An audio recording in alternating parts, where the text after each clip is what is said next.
I've had moments in my life that shook me to think bigger. I would say that someone's out there, you can't do anything big alone. So even if you're out there, you're listening to this podcast in your car and you're going out to sell a final expense policy here in a few hours, whatever. I'm hoping that your world doesn't stop there.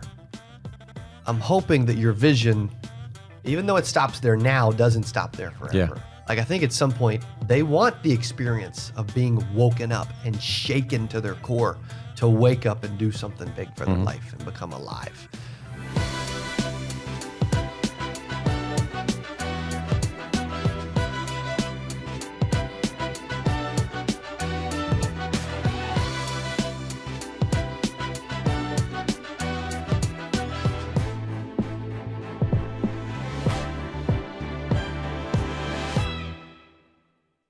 Welcome back to another Life Insurance Academy podcast. Today, I'm here with the one and only Roger Short and a special guest, Mr. CA himself, Mr. Cody Askins. Welcome to the building, Cody. Kaboom.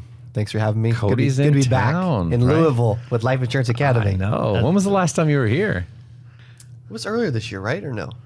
I felt like it was probably last year. It's probably been about a maybe year last year. since Yeah. you've been on Yeah. the podcast. Yeah. Yeah. Yeah, we've grown a lot since you've been on here. So. Dude, awesome. I can see that too. Like the downloads have been crazy. You guys out there listening, like you just keep listening and you keep spreading it. Like that's kind of cool.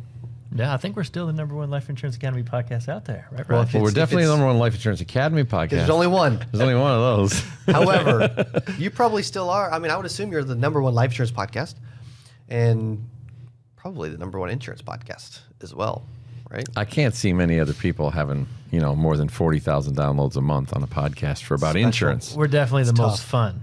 I the think most so. real and the most authentic, and we give the most content instead You of all. are the sexiest, the smartest, Yeah, the easy. Keep it coming. smoothest. All the S's, man. Yeah, Adam, Without can you put Chris, that on a that reel? all, without Chris, that all dips though, for sure. Absolutely. On this episode, we're going to take a hit in numbers because Chris is not on. That's probably. Well, maybe he'll put his picture up there, so Yes. that always helps when they initially click. Just drop Yeah, this photo when in you as list a this- fat head somewhere, kind of like floating. When you listen to this episode, go to YouTube and then comment when they post it on YouTube and say, "Hey, man, where's Chris? I miss him. Give Chris some love." Exactly. But Cody, today we wanted to talk about something special today because you have this whole idea and you have this whole mantra, and actually I think it's the name of your LLC, which is Think Big, right? And this whole idea of vision is so important to every aspect of this entire industry, and there's really levels to this, and a lot of people don't know there's levels to this until you start getting in. And initially, that first level for me or anybody else is there's something bigger out there for me. I know I'm not getting enough. I know I'm not satisfied. I don't know what that means. I can't put anything to it yet.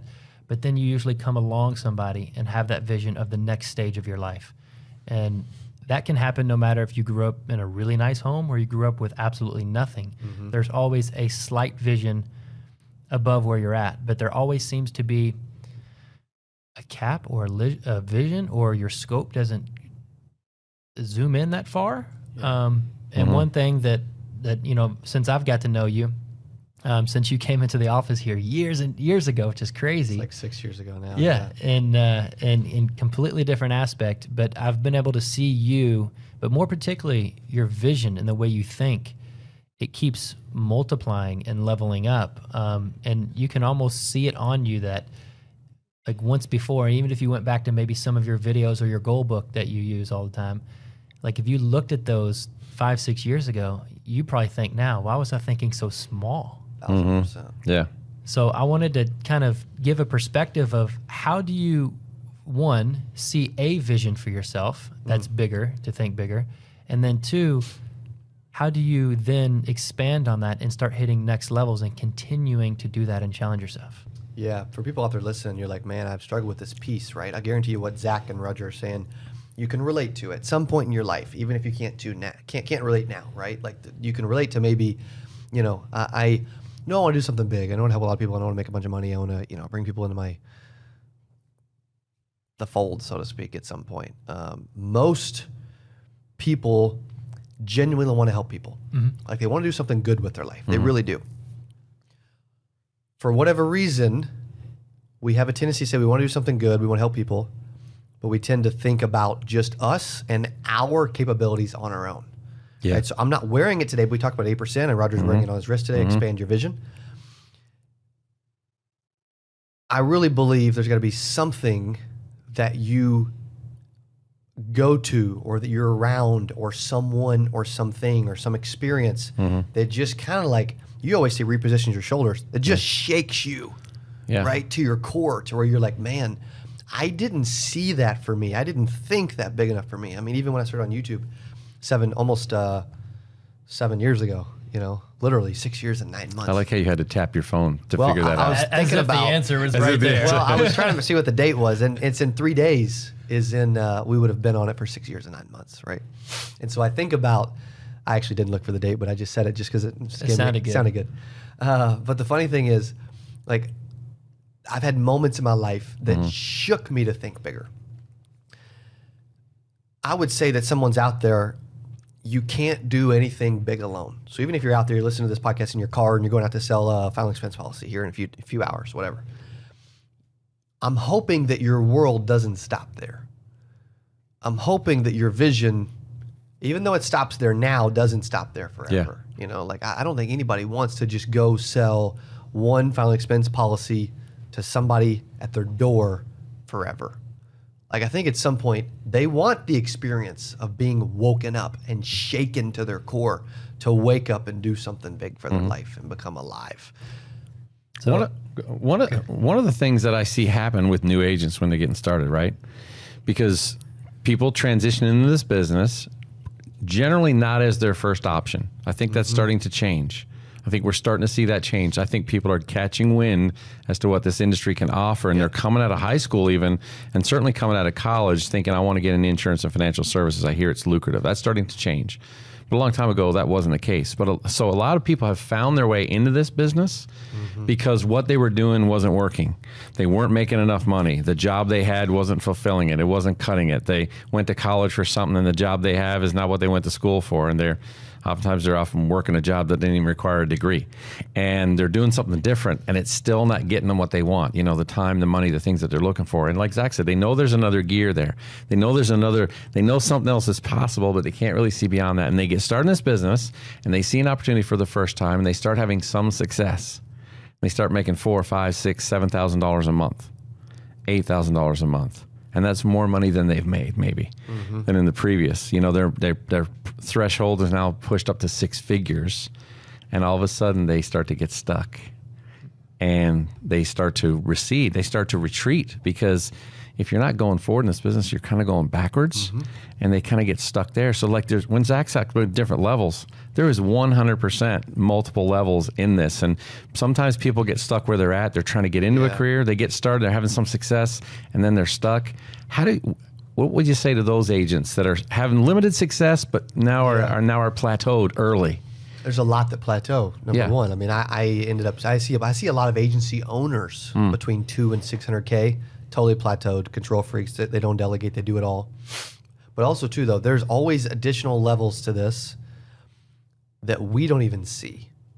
We don't even know there's another level, or that the future levels are even possible until we work our way through the current levels. You know what I mean? Or until you get around somebody who sees it at a bigger level. Yeah, exactly, right? That happens a lot too, where it's almost like they say your network is your net worth, right? Well, I would ask people that are listening, like, dude, well, what's your network like? Who's the 5 people you spend the most time with? And does your life look a lot like theirs? Or is yours just a little bit better or a little worse? In a lot of cases, that's also the truth. And so it's kind of like a video game, like we've got to unlock one level before we can go to the next. And I did not dream, and I've got so many additional levels, but I didn't dream I'd be thinking about all of this the way I'm thinking about it today. This weekend, this is crazy, man. Getting away from Springfield, Missouri, away from my office, being disconnected and spending a weekend here, right? With y'all at Southeast Christian Church, right? At lunches, or brainstorming and talking ideas and sitting in meetings. And I'm like, man, my vision, I'll even say it, because I don't care to just be transparent about what's happening in my life and share things as I'm learning. I'm thinking about moving 8% out of Dallas, right? I'm thinking about making it possible for the agent that's got $42 or $4,200 to be able to make it to the conference and be involved in stuff we're doing, right? I'm even thinking about having charter buses coming from all parts of the country where people that are like, I can't afford a plane ticket, dude, go jump on the charter bus. We got you. It's sponsored. No big deal. We got transportation covered for you to come to wherever. Like I never dreamed of doing that kind of stuff, right? But until you get around, so it's, yes, you got to become really good at the level you're on before you can come to the next one. That's normal in video games. Also, in video games, does it help you? It's funny how we're relating to this today. Is it in video games, does it help you if I'm doing the level on my own, but then I find Zach and we go do the level together? Do the level get a little easier, right? Yeah, it's he also, gives you cheat codes and he tells you, here's another cheat code, right? You go to like, say we're in the video game, we go to this conference about how to be better at video games, and then all of a sudden they give us like systems and tips and tricks, and then all of a sudden like we're viewing the video game differently because we know more along the way, right? And we're leveling up. Or by going to the conference, we get the banana skill where we can like throw banana splits in front of people and they slide around on Mario Karts, right? Whatever. Like this is life, but it's the network, it's the experiences, it's you can only see what you can see. Yeah. You also only know what you know. I think the only way you can't achieve your level is if you don't have exposure, to your own vulnerabilities, to what else is out there, to see somebody else at a level you didn't know existed. Is there a time where, as you're growing all of these brands and these companies and really your exposure, but do you recall anything? And I would guess that I could probably guess of what it would be, but where you were exposed to something or some event or something that just completely elevated you on something you didn't even know was possible. No doubt about it. Yeah, I talk about the growth conference in Vegas years ago that I went to, right? Like 10X. That completely woke me up to, that was one moment. Then Bold, the men's conference I went to at one point, right? Even yesterday, sitting in Southeast, man, like there's been these moments, pivotal moments along the way where I had to get out of my basement, and I don't even have one. I've got to get out of my city, right? I've got to get out of just hanging out with my local friends or my local community, or I got to get out of my little local chamber or whatever to go somewhere to be shaken. And the hardest part with that, and I remember you telling me the story about the Bold, right? Bold Church. The Bold Church, that event that they put on. It was a conference, right? Bold Conference? Correct. At That's Courageous Church. Correct. Yes. Yep. But all of those moments, those decisions are always the ones that change your life, not the actual attending the event. It's the decisions where you're contemplating not going, not having the exposure. I could do something else. That's the most crucial decision that you make in any idea, and then it just leads to the result. It's so good. It leads to the exposure, and that exposure gives you an idea, and the idea changes your life. Yes. And why I think that's so important, and to relate that back to the video games, because I remember back in the day, my uncle used to kick our tail at video games. We used to have the Sega Genesis, and and we played Mortal Kombat, and he would just smoke us. And me and my cousins, we were young, but we were pretty good, and we couldn't figure out how. Well, he's the one that paid the $20 to have the magazine with all the moves in it and the cheat codes, right? And then he shared it with us, and then it was game on. He was paying the subscription fee. But the magic thing is listening to Life Insurance Academy podcast, getting on the trainings, everything that you do, 8%. These are the biggest cheat codes in training books that are out there. Like, why not level up? Why not get your skills? Why not practice? And I would say that decision that has led to everything else when it comes to you leveling up, or even our little decision to really sipping bourbon was like, why don't we just have a podcast over COVID? We can't really do much else. Like these decisions where we're like, hesitant, that's exactly the same decision that thousands and thousands and thousands of agents out there are making, even when it comes to should I attend 8%? Like that's the decision. And that's the whole cool thing is just looking at ideas and how we can collectively better the industry over sushi, right? Then it's how can we help them make that decision? Not the decision of seeing if they got value from 8%, but the decision to should I go? The ticket, is it cost? Take a chance on themselves and go. The decision to take a chance on me. The decision before the life-changing event is the one that we really want to focus on and create a movement on. Yeah, and a lot of times I'll give you a few examples. People, if you're listening, I don't know if you can relate to this or not, but a lot of people can. Or we can relate, but we won't admit that maybe this is true of us. I put out something recently about how I won't get specific because I don't want to call anybody out, but I put out a post about, hey, we've got 28 passengers on the jet for this Ultimate Agent tour, and we are 88 pounds overweight. I did it for a couple reasons. Number one, I just thought it was funny. Number two, I did it because there were a couple people who hadn't paid. And I knew if I did that, it would give them an out. Guess what? I got a text the next day. Hey, if it'll help you guys, like, I'll back out. Dude, it's so easy for people to quit and tap out and back out. Well, 10X, 30 days before, I didn't have a ticket. I almost didn't go. Bold Conference. Derek invited me. I didn't know anything about it. You almost didn't want to get up. Still didn't want to go. Yeah. Right? Like coming up to Louisville, I almost just stayed in Nashville, you know? Like, you know what I mean? Or going to Southeast. I almost went with Dallas to a different church. There's so many pivotal moments where we like, I always say step one of success is showing up. Well, to have these alive, waking, shaking moments and these experiences and exposure, et cetera, it does take showing up.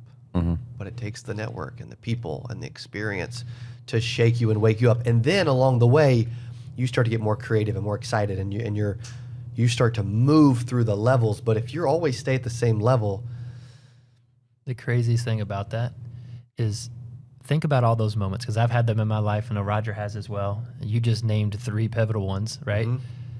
What are we comparing it to? Like what would you do in just hanging in Nashville? What were you going to do that night instead of going with Derek to the event? Like, what if you didn't go to the 10X because that's what I'm saying.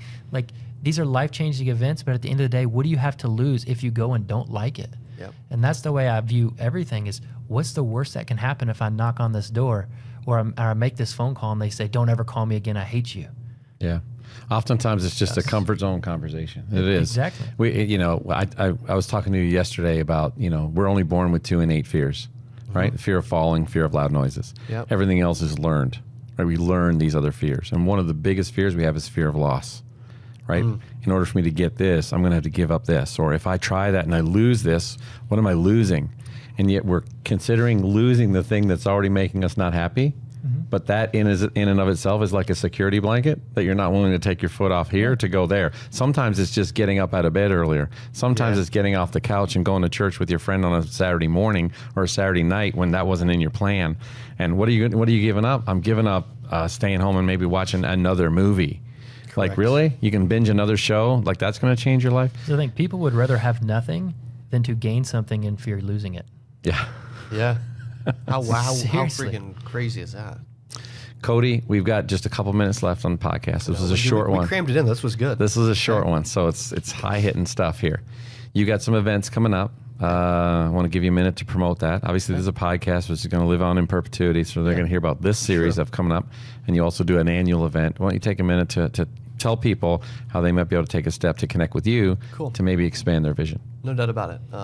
And we release a lot of this. I would say the best way to learn about what we're doing is through my Instagram page for sure, at Cody.Askins. We're doing the Ultimate Agent Tour. We just hit 2,200 agents signed up as of today. It's a tour to promote the Ultimate Agent. It's a casting call for season 2, and we're doing a live documentary, and we're taking 28 people on a big old jet around the country to Orlando, Atlanta, Charlotte, Chicago, and Dallas, October 3rd through the 7th. That's the tour. We also have Ultimate Agent season 2 that we're going to be recording at some point, which is a reality show for the insurance industry. You can go to our YouTube channel, Cody Askins, and watch the Ultimate Agent there. We also will be doing a agency owner conference called 1% in Scottsdale every January. That's for top agency owners to network and mingle and be a part of each other. And then 8%. We're gonna swing for the fences for 8% this year, man. We're gonna do some stuff we've never done. We're gonna take some massive risk. I may look like a massive bum, or we may hit a massive home run. Either way, we're gonna do something massive. Either way, you're gonna swing hard. That's right. And so that's every year. It's in July. Typically in July, typically in Dallas. Dude, I may change the whole thing up. Because I told my wife this, somebody this morning, maybe it was my team. You have to change to grow. You have to change to expand. And it's the hardest thing for people to do. And so it's like, dude, if I've been writing $120,000 for 7 years, dude, something's got to change. Yeah. I've been writing $250,000 for 4 years. Something's got to change. I've got $1 million a month team. Phenomenal. But if you had $1 million a month team for 3 years, something has to change. Well, we're afraid of changing because we're afraid of fear of loss or something really bad losing happening. The thing that we have that's already not making us happy. 8% grows to 2,000, and I change everything up, and people get upset, and they don't come back, and then it shrinks. Dude, dude, it ain't gonna flip and shrink, right? But we're so scared about that Yeah. we won't make I'm gonna make some massive changes. I'm gonna shake it up. People aren't even gonna freaking recognize it when they come probably again next time. Like, it's gonna be nutty. However, it's gotta change to grow. And you've got to feel it. change to grow. And I've got to change. And you guys have to change to grow. So if you're listening to this podcast today and you're wondering where the value is for you as a life insurance agent, at all these micro stages, you're going to feel like you hit a plateau and you can easily become complacent. And the only way to move past that is to get out of your comfort zone, to take action on something new, to get around some people with a bigger idea than yours, to get around some people who think differently, to subscribe to the podcast, to subscribe to the YouTube channels, and plug in and get to these events. Get to a live event where one thought can change everything for you. So hope you found value in this one. Guys, you can subscribe to us at all the socials at Life Insurance Academy. Look us up, follow us, and drop a comment and let us know if you do miss Chris. And I hope you saw his floating head around here somewhere at some point today. Kaboom. We love you, Chris. Have a great day, and we'll see you on the next episode of the Life Insurance Academy podcast.